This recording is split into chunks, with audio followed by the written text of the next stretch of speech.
है कि ए B C D एक समलंब चतुर्भुज है। यानी कि यदि बात करें ए बी सी डी क्या है, समलंब है। A B C and D क्या है, एक समलंब है। और यहाँ से हम लोग समझेंगे कि ए बी जो है वो पैरेलल है सी डी का। ए बी जो है वो पैरेलल किसका है, सी डी का पैरेलल है। और बोला है कि इनके विकर्ण परस्पर बिंदु ओ पर प्रतिच्छेद करना है। यानी कि ये बिंदु जो है हमारा क्या कहलाएगा, वो बिंदु कहलाएगा। ठीक है। अब बोला है क्या, दर्शाइए कि ए ओ बटे बी ओ, यानी कि ए ओ बटे बी ओ ये वाला, और बराबर होगा ओ सी बटे डी ओ। ठीक है। तो हम लोग किस प्रकार के इसे सिद्ध करते हैं यहाँ पे ध्यान से सुनिए। तो इसे हम थोड़ा करते हैं। चलिए हम यहाँ पे करेंगे, दिया है ए बी सी डी एक समलंब है ना, क्या ये एक समलंब है, तथा ए बी पैरेलल है किसका, डी सी का। ए बी पैरेलल है किसका, डी सी का। हम करेंगे यहाँ पे तथा ए सी और डीबी विकर्ण बिंदु ओ पर मिलती है। ये लिखा है हमारा यहाँ पे। ठीक है। यानी कहाँ पे मिल रहा है, यानी कि ये वाला डीबी और ए सी जो है बिंदु कहाँ पे मिल रहा है, बिंदु ओ पर मिल रहे हैं। ठीक है ना। अब क्या करेंगे यहाँ पे, अब यहाँ पे करना है, हमें सिद्ध करना है, हमें सिद्ध करना है। क्या सिद्ध करना है, A O by B O is equal to C O by D O. ठीक है। तो हम अभी स्टार्ट करेंगे थोड़ा रचना से। ठीक है। इसके बाद हम लोग क्या करेंगे, रचना करेंगे। तो रचना क्या करना है, लिखेंगे रचना में क्या करेंगे, यहाँ लिखेंगे एक अलग सा दूसरा एक बिंदु लेंगे। ठीक है। और इस बिंदु का हम कोई भी नाम लेते हैं, अभी ई ले लें या फिर कोई दूसरा नाम ले लें। ठीक है। अब इसका नाम लेंगे, लिखेंगे ई से ओ तक एक रेखा खींचें जो ई ओ पैरेलल है किसका, ए बी का। ठीक है। जो किसका पैरेलल है, ए बी का पैरेलल है। यानी कह सके हैं ये जो रेखा है ना, ये किसका है, ए बी का पैरेलल है। ठीक है।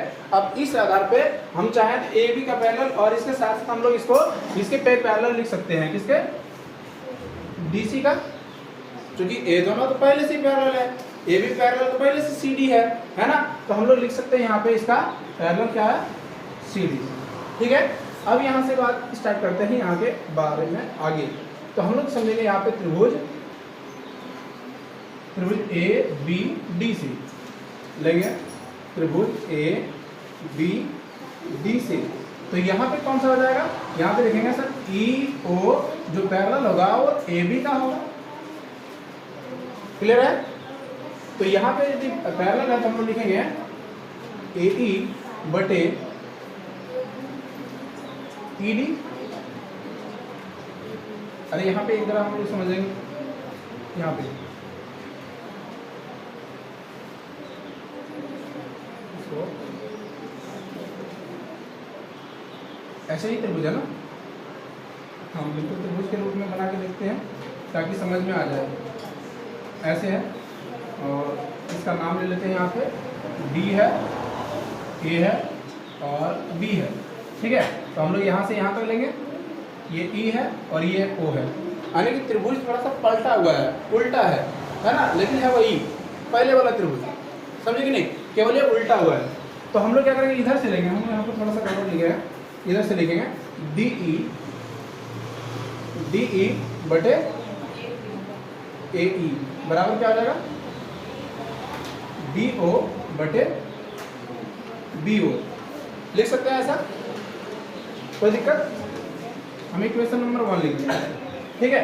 और दूसरा वाला जो इक्वेशन लिखेंगे हम लोग यहाँ से लिखेंगे, त्रिभुज ADC से, त्रिभुज ADC यानी कि ऐसे लेंगे, ठीक है।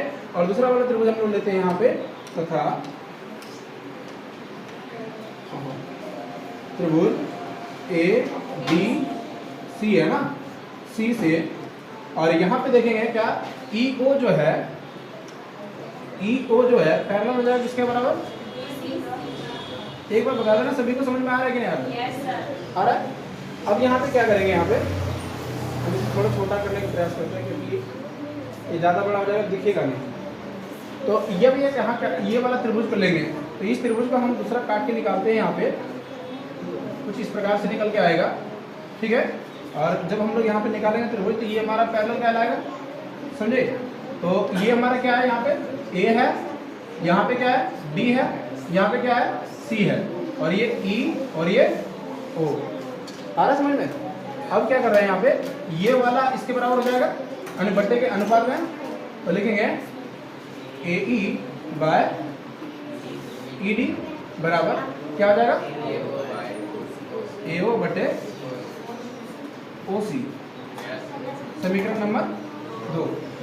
अब ये चीज यहाँ पे कॉमन आ रहा है, क्या आ रहा है कॉमन, यहाँ पे कॉमन, इसको हम यदि पलट देंगे, ठीक है, इसी को यदि हम पलट दें तो क्या इसे हम लोग लिख सकते हैं, लिखेंगे क्या ED बटे AD है ना, AE बराबर क्या लिख सकते हैं OC बटे AO, यही है ना।